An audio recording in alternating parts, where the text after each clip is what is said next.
ちは。裏牧畑渓谷にやってきています。渓谷へ入山するには伊香沢キャンプ場で受付をして宮手小屋に駐車します。ここが受付です。環境保全協力金を払います。受付を済ますと奥に入り口があるらしいです。ここのキャンプ場も良さげな感じです。こちらのトイレ紹介もします。後で宮手小屋のトイレ紹介もしますが、宮手小屋は数が少ないので団体の場合こっちで済ませた方がスムーズです。綺麗って感じではないですが、それなりに綺麗でした。奥にゲートの扉があります。そちらは手動となります。はい、宮手小屋駐車場到着しました。もうすでに結構混んでいます。来る途中も紅葉が綺麗でいい感じです。行ってきます。実は帽子を買ったんです。アクシーズクイーンのとんがりキャップです。かぶるとこんな感じです。いかがでしょうか。耳がちゃんと隠せます。このとんがってるのが可愛くありませんか。では出発しますと、その前にトイレ紹介です。靴洗い場もあります。トイレはこちら。車椅子用のトイレもあります。ちゃんと広々しており、ベビーベッドまであります。奥には洗面もあり、こちらの方は和式のトイレでした。あまり綺麗ではありません。駐車場には混んでる時期だからか誘導してくれる人がいます。大きく看板出てるので登山口は迷うことはありませんね。ではでは行きますよ。見てください。スタートからもう木がこんなに綺麗なんです。歩いていてウキウキしちゃいますね。山も綺麗。帰る頃にはこの辺りも駐車場になっていました。今日は宮手小屋がある天笠の里からスタートし、岩や滝を見ながら取水口を目指します。コースタイムは行きが1時間、帰りが1時間10分です。実際は写真を撮ったり、はしごの渋滞があったり倍かかりました。裏牧畑渓谷は新潟県南魚沼市にある日本百名山牧畑山の北面を源流域とする伊香沢川によって作り出された全長6キロに及ぶ渓谷です。牧畑山には登ったこともあるし知っていたのですが、ここは地元民も知らない秘境です。紅葉の名所として最近徐々に知られてきて人気になってきています。年々登山客が増えてきているらしいです。滝が見えてきましたね。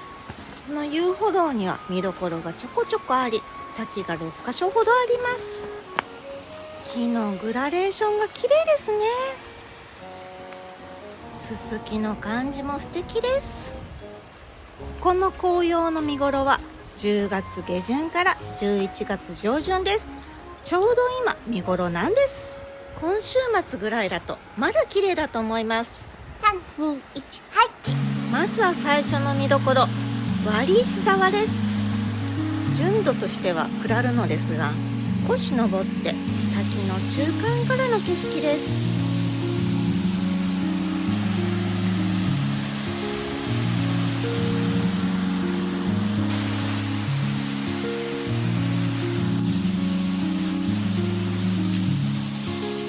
順路に戻って滝を下から見ていきましょう。滝を越えて先に行くようです。滑らないように気をつけていきましょう。巨石がうまく積み上がってますよね。下から見ても綺麗。すっごい大きい岩でしょ。水もとっても綺麗です。ほんとお山がとっても綺麗。少しずつ道が細くなってきました。大きな岩が見えてきました。すごい絶壁ですね。先ほどのが裏牧畑山の特徴と言われる高さ100メートル超えの屏風のような岩です。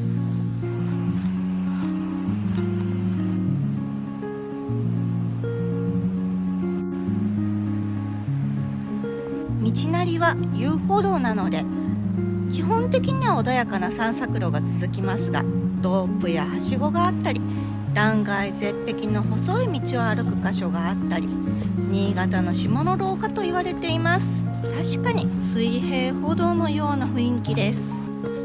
ここは岩がせり出しています。キャンプ場から駐車場へ登る道が見えてます。あんな感じの道を通ってきます。道も狭く天井も低くなっているので、高所恐怖症の方は気をつけてください。安全に歩くことが必要です。またスニーカーでも歩けなくはないですが、先ほどのように滝を渡ったり道がぐじょぐじょしているところもあるので、登山靴がおすすめです。ずっと景色が綺麗なので歩いていて楽しいですね。取水口まで約 2.5 キロの距離で、そこまでも長くなく、標高差もハイキングレベルです。小さなお子さんでも登れて家族で楽しめる感じです。この綺麗な紅葉もあと1週間くらいかな。この土日の登山にいかがですかと思って急いで編集しています。火の見どころ、富士心得の岩が近くなってきました。先ほどの割石沢から約10分ほどで到着します。また大きな岩が見えてきました。岩の下が通れるんですね。この岩が落ちたらひとたまりもないですね。こういうとこ来たらやらなきゃ。よいしょ。どうだー。どれくらいの重さになるんでしょうね。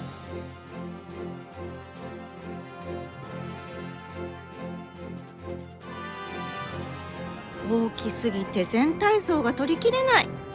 大きさ伝わったかな。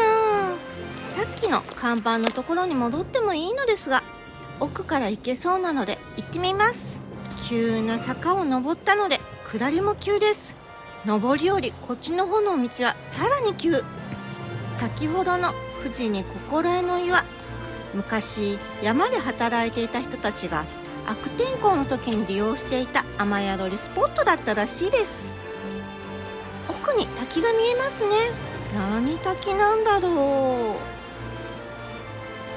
小兜山かな。駐車場の警備員さんが教えてくれました。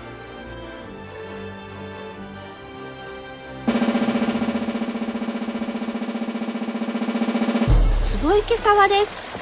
こんな風に滑りやすい感じなんですよ。ゆっくりと行きます。すぐに次の滝が現れます。5分から10分くらい歩くと次のスポットに着くので、飽きずに歩けるのもいいですね。ワン、ツー、スリー、ゴー。大広沢です。こちらも道は下なのですが、登れるところがあるのでちょっと上から見てみます。さ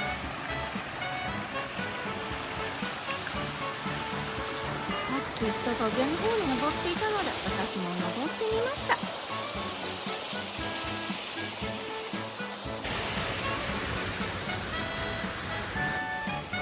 では下って下から見てみましょう。ここではしごが登場。下からの大広沢です。見てわかるように結構沢渡るんですよね。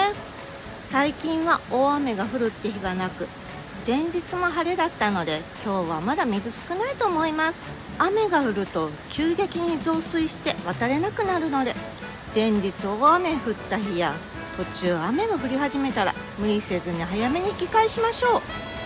遠くから紅葉を見るのもいいんですけど、こんな風に近くで見るのも面白いですよね。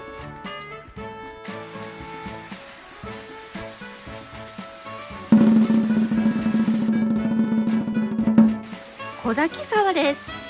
富士の心得の岩で山で仕事する人たちと言いましたが、終点の水口は長松発電所のものなのですが、発電所の水源確保の工事のために岩場を削ったんです。なのでそれでできた遊歩道なんです。てっきり自然に削れたと思ってましたが、削ったんですね。でも削るって言っても断崖絶壁だし命がけですよね。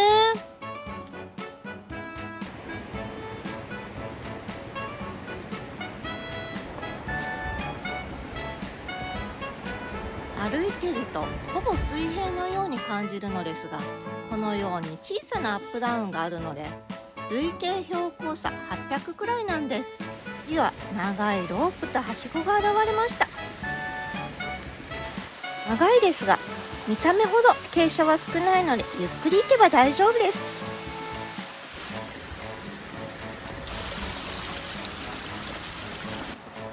小滝沢を越えると終点まであと少しです。川が近くなってきましたね。野外活動部は山と旅を行きやすく行った気になる動画作ってます。登山や旅行好きはぜひチャンネル登録よろしくお願いします。不動の滝が近くなってきました。ここを下っていくようです。何やらいらっしゃいますね。すごい景色ですよね。やはり急な坂にロープが伝っています。いざ降りてみましょう。さあ行くぞ。ここが一番難関箇所です。結構滑ります。不動の滝見るために頑張ります。3、2、1、0。じゃーん、不動の滝です。結構近くで見ることができます。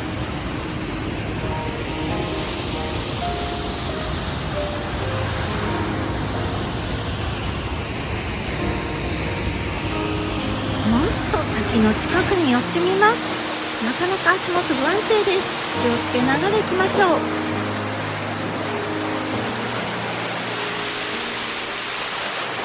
いかがですか？水が緑がかっていて不思議な色です。温泉成分でも入ってるのかな。では最後にツーショットを撮って次に進みますよ。